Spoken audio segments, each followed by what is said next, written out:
Tiga hakim tunggal yang menangani 3 perkara pra-peradilan antara Gajah Putih melawan kantor Bea dan Cukai Langsa telah memutuskan menolak eksepsi Bea Cukai dan berlanjut dalam agenda pembuktian terhadap gugatan yang diajukan oleh Gajah Putih. Ada 3 materi pra-peradilan yang dimohon oleh Gajah Putih yang telah didaftarkan ke PN Langsa, yaitu dengan pokok perkara penghentian penyidikan secara material dan tidak sah dalam perkara tindak pidana cukai terhadap pelaku yang membawa rokok ilegal merek Luffman sebanyak 63.400 dengan minibus.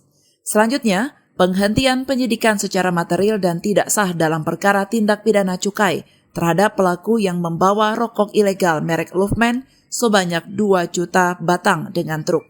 Adapun permohonan ketiga yang diajukan oleh Gajah Putih adalah penghentian penyidikan secara material dan tidak sah dalam perkara tindak pidana kepabeanan terhadap pelaku yang membawa barang impor dan atau ekspor tanpa dokumen kepabeanan.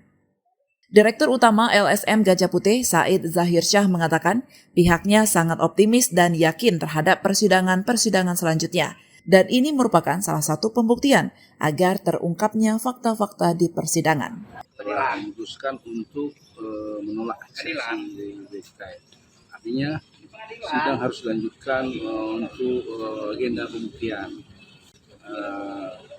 hari ini dan besok hari transaksi daripada majelis ini.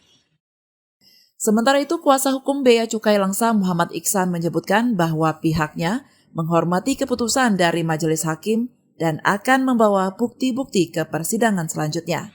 Menghormati keputusan dari hakim tunggal masing-masing perkara. Kami mempersiapkan bukti-bukti yang sesuai dengan tindakan yang kami lakukan. Dari Langsa, Selinovita melaporkan untuk Puja TV Aceh.